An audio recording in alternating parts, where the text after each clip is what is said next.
Assalamualaikum. Welcome. Baldia Boulevard Secondary School online class 9 and 10. I am a teacher, MD Salim Hossain. Today I discuss on the tag question. Dear শিক্ষার্থী, তোমাদের কাছে একটা প্রশ্ন আসতে পারে যে ট্যাগ শব্দ অর্থ কি? ট্যাগ শব্দ অর্থ জুড়িয়ে দেওয়া বা ছোট প্রশ্ন। আমরা ট্যাগে যদি ডেফিনিশন রেট আলোচনা করি তাহলে তোমরা এখানে ট্যাগ কোশ্চেন অর্থ কি বা ট্যাগ কোশ্চেন কাকে বলে এটা পেয়ে যাবে।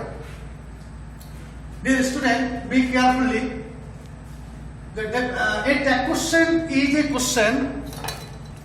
A tag question is a question which is added at the end of the sentence in order to get the recognition of the listener during the conversation. এই অর্থ হলো যে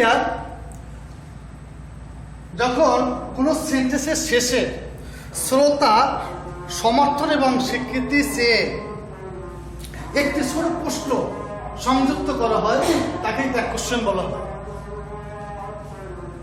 ট্যাগ কোশ্চেন করার সময় কতগুলো নিয়ম ও বৈশিষ্ট্য রয়েছে। যেমন বলতে হয় some general rules and characteristics of the tag question. হ্যাঁ, dear learner, be carefully this rules.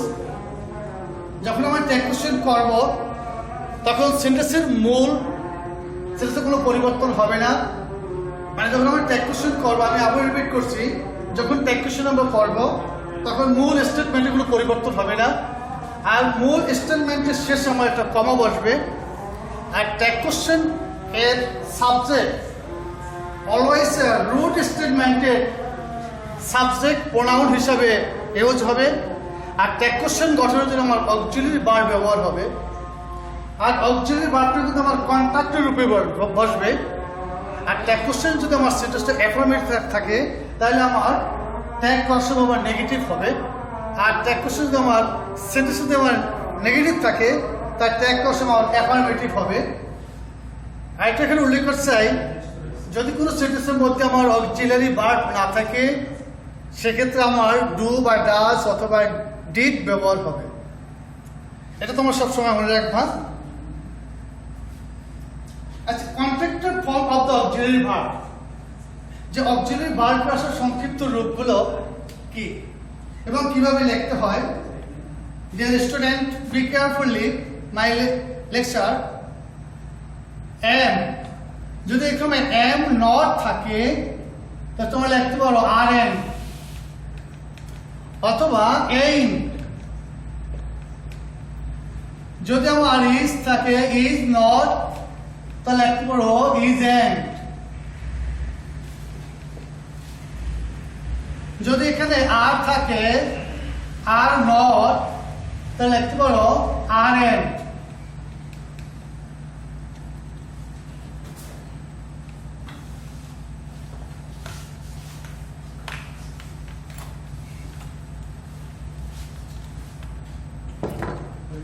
ব্যতিক্রম দেখো, যদি কোনো অক্সিলারি ভার্ব উইল থাকে, উইল নট, এটাকে contract form auxiliary verb won't. যদি আমার শ্যাল থাকে, শ্যাল নট, তাহলে পরিবর্তন হয়ে কি শ্যান্ট। যদি আমার ক্যান নট থাকে তো এটা কন্ট্রাক্ট ফর্ম হবে যে ক্যান্ট। যদি আমার কুড থাকে, কুড নট, তখন হবে কুডেন্ট। এরকম আমার যতগুলো অক্সিলারি ভার্ব আছে, যেমন can, could, may, might, shall, should, will, would, have, has, had, হ্যান, ইজ, আর, ওয়াজ, ওয়ার, এভাবে প্রত্যেকটা অক্সিলারি ভার্বের আমার সংক্ষিপ্ত রূপ ব্যবহার হবে। যেমন আমরা দেখো যে ট্যাগ কোশ্চেনের কিভাবে স্ট্রাকচারটা করতে হয়, আমরা একটা স্ট্রাকচার দেখবো একটু।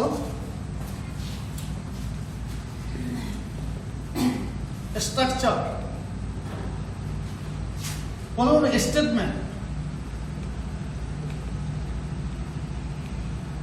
স্টেটমেন্ট প্লাস কমা plus auxiliary verb, auxiliary verb plus subject এর প্রোনাউন। পরীক্ষার সময় প্রশ্ন হবে, Dear student, this structure according to the question, Salman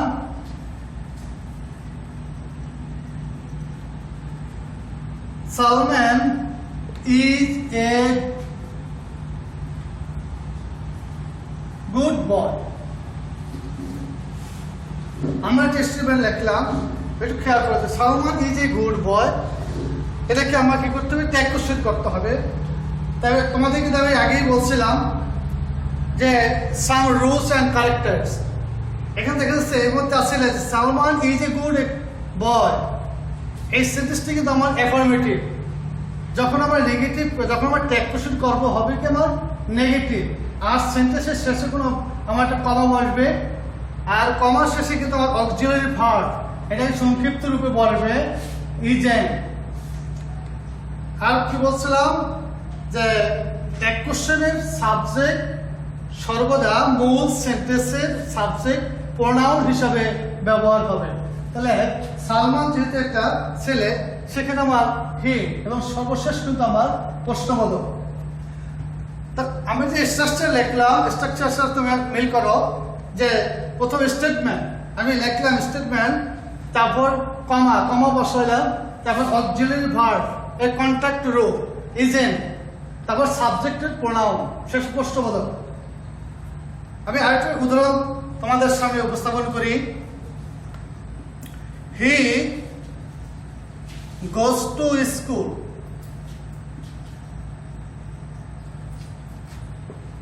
এই স্টেটমেন্টটা আমার অ্যাফার্মেটিভ। ট্যাগ করার সময় আমাদের কি করতে হবে? নেগেটিভ ট্যাগ করতে হবে। This sentence without the auxiliary verb. যদি অক্সিলারি না থাকে সেক্ষেত্রে কিন্তু আমি সাধারণ রুলসের মধ্যে বলছিলাম ডু বা ডাজ অথবা ডিড ব্যবহার করতে হবে। তাহলে এখানে আমার কি, এটা প্রেজেন্ট টেন্স এবং সাবজেক্ট আমার থার্ড পারসন সিঙ্গুলার নাম্বার, সেক্ষেত্রে আমার ডাজ হবে। ডাজ থেকে ডাজেন্ট, ডাজেন্ট। আর স্টেটমেন্টের সাবজেক্ট আমার প্রোনাউন আছে, সে প্রোনাউনে বসে যাবে, তারপর শেষে প্রশ্ন করবে। আরেকটা উদাহরণ দেখাই। He is not going to Dhaka. সে ঢাকা যাবে না। This statement is the meanings the negative. When to with the tag question is the affirmative. যেহেতু সেটা আমার নেগেটিভ আছে, তাহলে tag question বসা affirmative হবে। তাহলে is he।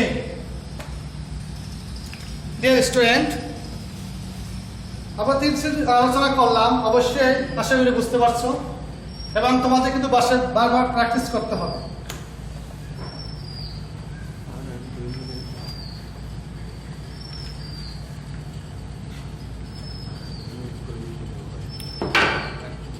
আমরা ইম্পারেটিভ সেন্টেন্সের ট্যাগ কোশ্চেন করব।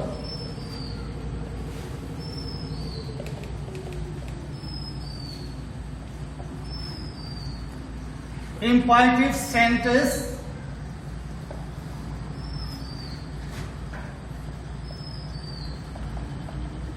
Tag question. তাহলে ইম্পারেটিভ সেন্টেন্স আমরা জানি আগে যে ইম্পারেটিভ যাতে আদেশ, উপদেশ, অনুরোধ, নিষেধ, এই জাতীয় সেন্টেন্সকে আমরা ইম্পারেটিভ সেন্টেন্স বলি। আর ইম্পারেটিভ সেন্টেন্স যখন আমরা ট্যাগ কোশ্চেন করব, তখন এটাতে বিভ্রান্তির মধ্যে পড়তে হয় যে কীভাবে আমরা ট্যাগ করব। আমি ইম্পারেটিভ সেন্টেন্সের দুটো উদাহরণ লিখি, যেমন open the door, open the door, Singh a song, don't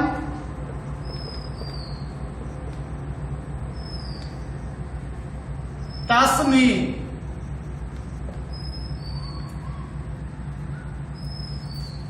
open the door, Singh a song, don't touch me. আমি তিন সেন্টেন্স দেখলাম, এই সেন্টেন্সে কিন্তু আদেশ, উপদেশ বা নিষেধও কিন্তু আমার আইডেন্টিফাই করছে। অর্থাৎ এই জাতীয় সেন্টেন্স যখন আমরা একটা কোশ্চেন করবো তখন উইল ইউ শেষে প্রশ্নবোধক। একটা কথা মনে রাখবা যে ইম্পারেটিভ সেন্টেন্স আমার অ্যাফার্মেটিভ হোক আর নেগেটিভ হোক, সেক্ষেত্রে কিন্তু আমার উইল ইউ ব্যবহার হবে। তবে তোমাদের বোঝার জন্য এখানে বলছি যে উইলের পরিবর্তে কিন্তু আরো অনেক অপশন এখানে ব্যবহার করা যায়। যেমন will you, won't you, could you, shall you, may you, তারপর might you, etc. তাহলে will you, won't you, could you, shall you, may you, might you, তারপর could you বা couldn't you, shouldn't you, এগুলো ব্যবহার করা হয়। শিক্ষার্থীরা তোমরা মনে রাখবা যে মনে রাখার জন্য আমরা এটি বললাম যে ইম্পারেটিভ সেন্টেন্সের ব্যাক কোশ্চেন করার সময় আমার উইল ইউ বসবে।